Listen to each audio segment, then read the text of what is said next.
உங்கள் சத்யாவில் இப்பொழுது ஆடி அதிரடி தள்ளுபடி. தமிழ்நாட்டில் 3 மாவட்டங்களுக்கு இன்று ஆரஞ்ச் அலர்ட் விடுக்கப்பட்டுள்ளது. கோவை, நீலகிரி, தேனி மாவட்டங்களில் இன்று மிக கனமழை பெய்யக்கூடும் என்று வானிலை ஆய்வு மையம் தெரிவித்துள்ளது. தகவல்களோடு இணைகிறார் எமது செய்தியாளர் கவினா. வணக்கம் கவினா, இது குறித்த விரிவான தகவல். வணக்கம் ஜனனி.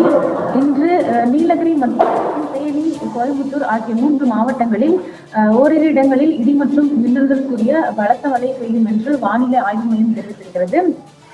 அதற்கு சராசரி கடல் மட்டத்திலிருந்து 5.8 கிலோமீட்டர் உயரத்தில் வட உள் கர்நாடகத்திலிருந்து குமரிக்கடல் பகுதிகள் வரை தென் உள் கர்நாடகா, கேரளா மற்றும் தமிழகம் வழியாக ஒரு காற்றழுத்த தாழ்வு பாதை நிலவுவதாலும், மேலும் சராசரி கடல் மட்டத்தில் தெற்கு குஜராத்தில் இருந்து கேரளா வரை ஒரு காற்றழுத்த தாழ்வு பாதை நிலவுவதாலும் இன்று நீலகிரி, தேனி, கோயம்புத்தூர் ஆகிய மாவட்டங்களிலும் அந்த மாவட்டங்களின் மலைப்பகுதிகளிலும் இடி மற்றும் மின்னலுடன் கூடிய மணிக்கு 40 முதல் 50 கிலோமீட்டர் வேகத்தில் கூடிய கன முதல் மிக கனமழை பெய்யும் என்று சென்னை வானிலை ஆய்வு மையம் தெரிவித்திருக்கிறது.